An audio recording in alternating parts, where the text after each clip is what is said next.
Wow, that song by the Bingmans brings me hope, and I am needing it these days. May hope come from the place where the hurt comes, they say. I shared in the minister's column this week in our newsletter that I have been feeling sad, really despondent. I had to accept that our plans to be back this fall and to be together today in the sanctuary fell through. I've been worried about how to keep us together in community and in relationship. So I have been reaching deep down into my own heart to find the strength to move forward on a daily basis. And as our shared prayer reminds us, yes, we can savor the tomatoes, we can delight in the rain, and I can hear my children's laughter and sip my hot cup of tea. Isn't that what we have been doing for over a year now? That's where I come to sometimes. The Bingsons sang out that hope is not a feeling, hope is an action. So my despondency has called me instead towards my creativity and imagination. I need to do something at this point in order to pull me out of that place of sadness. So I'm imagining new opportunities for us being in community this fall, such as picnics in a local park, maybe even setting up tents in the parking lot and doing outdoor worship in the cool fall weather. Maybe small Vesper service on Wednesday nights. We continue into the fall. Family nights of games in the yard, maybe Jenga or parking lot bowling, I don't know. These are just ideas. I'm trying to be creative and imaginative. And we have that fire circle. Let's get together and burn marshmallows and watch the fireflies. Let us find hope. That song rang out, hope comes from the center of the hurt, and in the middle of the dirt we'll plant a seed and watch it grow into something we don't already know. So join me, dear ones, as we find our way through this together in new ways right now. We will end our service with a small sermon that was offered this week by our UUA president, Susan Frederick Gray.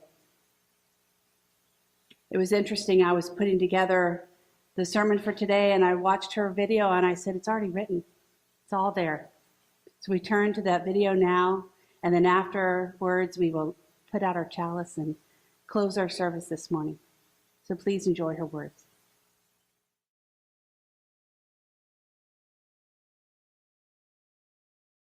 Hello, Unitarian Universalists. This is the season of ingathering, marking the start of a new congregation year.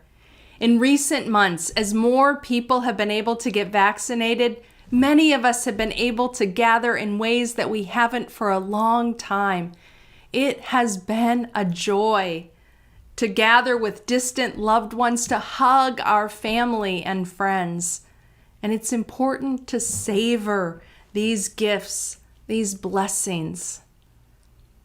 And we know that the pandemic is not over. Virus variants are creating uncertainty and greater risks for our children, the immunocompromised, and those who cannot get vaccinated. If you are eligible, please get vaccinated. This is the most important thing you can do to keep your loved ones, your communities, and one another safe. Getting vaccinated and continuing to wear masks remain a priority. And they help make our gatherings, whenever and whatever form they take, as safe and welcoming as possible for our children, for our elders, and for those most at risk. I share the feelings of frustration that we are not further along in combating this virus. And I know the heartache and confusion of trying to figure out how to best care for the spiritual nourishment of our communities while the virus surges. The way forward will be different across our communities. Rates of vaccination, case counts, ability to meet outside, quality of ventilation, ability to physically distance indoors, congregation size, and particular needs and risks of our staff, our leaders, and our members, all of these can vary, and all are important factors in planning how we gather. I'm encouraged, though. I'm so encouraged by the creativity I witness in our congregations and the way that we are all leaning into mission, remembering how much our families and elders need community. It's important to think outside the box and to experiment with ways of gathering, both virtually and in person, that are meaningful and that attend to safety. In this time of ingathering, this season of new beginnings, care, kindness, and patience for ourselves and others are needed in abundance. Remember to prioritize the values of inclusion and consent, centering those most at risk, and to follow the science and be flexible in making plans and changing them when needed. At its core, ingathering is a ritual that celebrates the value and the meaning of religious community, the ways that we are held by a wider circle of love and care. I invite you to take a moment to be present to your body, and the physical space in which you are present. Be open to the emotions that you carry in your spirit. And remember that you are not alone. We belong to each other. And even when we are apart, we are held by a greater love. We are held by a religious community and by people that comfort us and care for us, and remind us of our connection to the larger interdependent web of which we are all a part.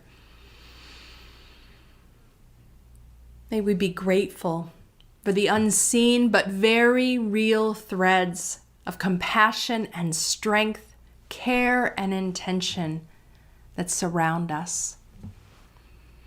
There is great healing and sustaining power in our faith, and our work is to make these manifest in ourselves and in our communities, even if how we do this looks and continues to look differently than it did before.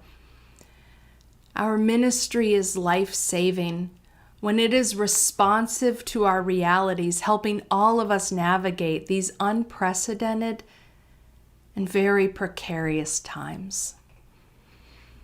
Thank you for being a part of this faith and for your commitment to your UU congregation.